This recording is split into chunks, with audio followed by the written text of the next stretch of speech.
Cerita ni berkenaan dengan jelmaan pocong dalam rumah yang aku duduk. Rumah sewa tu macam aku cerita before ni, aku duduk seorang. Pasal staff lain ada rumah family berhampiran. Bila aku minta tolong depa, teman aku bermalam, masing-masing start kalut. Sebelum ni macam yang aku pernah cerita pasal rumah sewa puaka tu. Memang makhluk ni kerap datang kacau tak kira masa. Maybe dia tak ada jam kot. Siang-siang pun pompang-pompang duk bertukang. Gila ke apa? Aku malas nak ambil tahu. Sebelum ni setiap kali malam mesti ada bunyi orang bertukang. Asah pisau lah, orang ketawa lah. Sekarang ni lepas je peristiwa dia munculkan diri tu, aku dah belajar sikit-sikit lah dari YouTube macam mana nak bersihkan rumah. Tapi aku tak berani nak pagar rumah tu. Sebab kata member aku, makhluk yang diami rumah company aku sewa tu tak ganggu aku seorang. Jiran-jiran keliling pun kadang-kadang dikacaunya juga. Tapi sebabkan dah biasa, jiran-jiran taklah kecoh sangat. Cuma aku je yang pendatang baru. Takut salah pagar benda tu terkurung dalam rumah dengan aku. Naya, nak menjerit keluar rumah malu. Anak dara duk perhati dan aku penakut. Jadi lepas bersihkan rumah tu, benda-benda ni berkurang lah. Tambah pula nak masuk bulan puasa. Tapi sebelum masuk bulan puasa, makhluk ni buat hal muncul balik nak takutkan aku.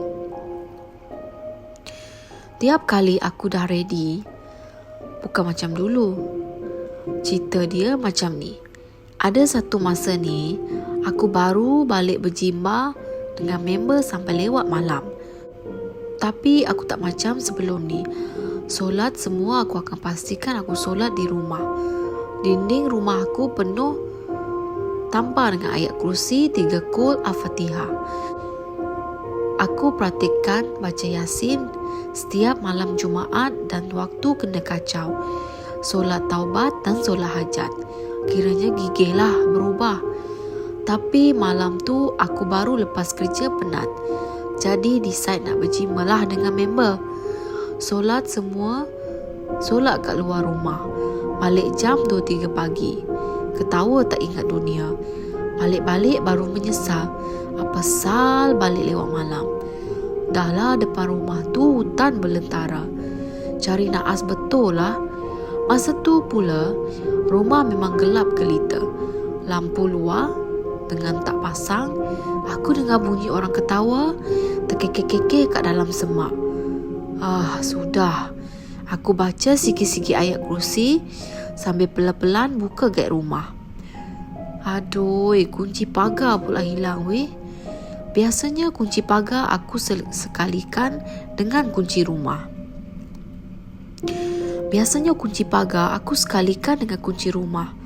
Masa ni lah kau nak cicir. Kereta company ni besar. Kalau parking depan pagar, memang makin hamun lah orang kampung. Sebab jalan kat taman ni kecil je. One way pula tu. So aku decide untuk parking dalam hutan sikit. Lock steering semua.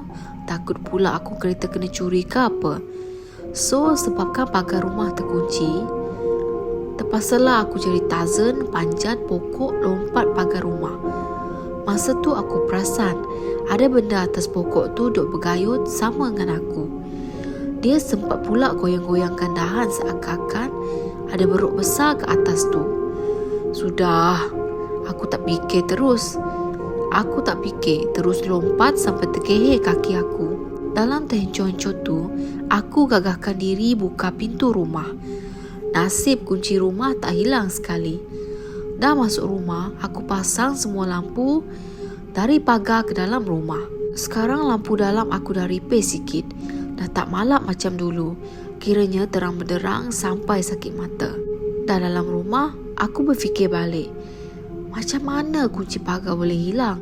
Padahal semua kunci aku sangkutkan sekali kat kunci kereta.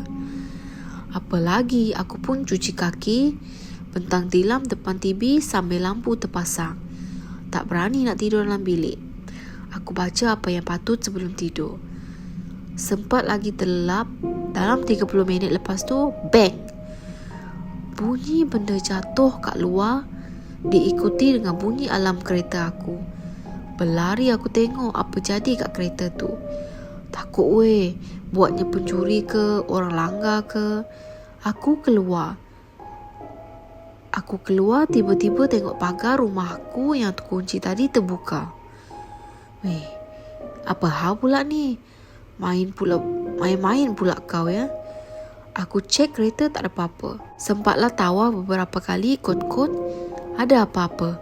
Sepanjang tu aku berfikir ada hantu ke apa, fikir kereta je. Sepanjang tu aku tak fikir dah ada hantu ke apa ke, aku fikir kereta je. Walaupun dalam otak aku fikir benda, dekat dalam semak tu aku buat bodoh je. Nasib baik kereta tak ada apa-apa. Aku pun masuk balik dalam rumah. Baru aku perasan, masa aku keluar tadi, pintu rumah aku tak tutup. Kalau korang nak tahu, pintu masuk aku tanpa ayat kerusi. Sepanjang aku kalut pasal kereta, pintu rumah aku biar terbuka. Lepas tu, aku kunci balik pintu rumah. Baca ayat kerusi, lepas tu istighfar banyak-banyak. Keadaan dah kembali tenang. Aku pun basuh kaki kat bilik air. Dan padamkan lampu dapur dan ruang tamu. Biarkan lampu luar terangkan sedikit dalam rumah. Masa ni lah benda tu nak keluar. Masa aku sedap duk kibas-kibas selimut. Tuha pocong duk intai-intai. Macam nak ajak main nyorok-nyorok kat pintu. Nak ke dapur. Mula-mula aku tak perasan sangat. Aku ingat lansir terbang ke apa ke. Lepas tu jadi lagi. Kini memang nampak macam kepala orang duk kena balut, duk intai-intai. Bila aku paling, benda tu hilang balik. Tapi last time dia intai, memang aku nampak jelas susuk dia macam kepala berbalut macam pocong. Allahu Akbar. Aku terjerit. Terus gaib benda tu. Ya Allah, aku istighfar banyak-banyak. Ayat-ayat kat dinding tu semua aku baca sekali dengan maksud dia. Kat dinding aku ada tampak ayat 3 Qul, Al-Fatihah dan ayat kerusi beserta maksudnya. Aku tenangkan diri sampai jam 4 pagi macam tu. Aku dah penat, cuba nak tidur. Dalam mimpi pula dia kacau. Malam tu aku tidur sambil bantal tutup kat kepala. Masa tu maybe ni sekadar perasaan aku atau betul-betul jadi, aku tak ingat sangat. Aku memang biasa tidur pakai bantal peluk. Malam tu aku perasan aku tengah peluk bantal.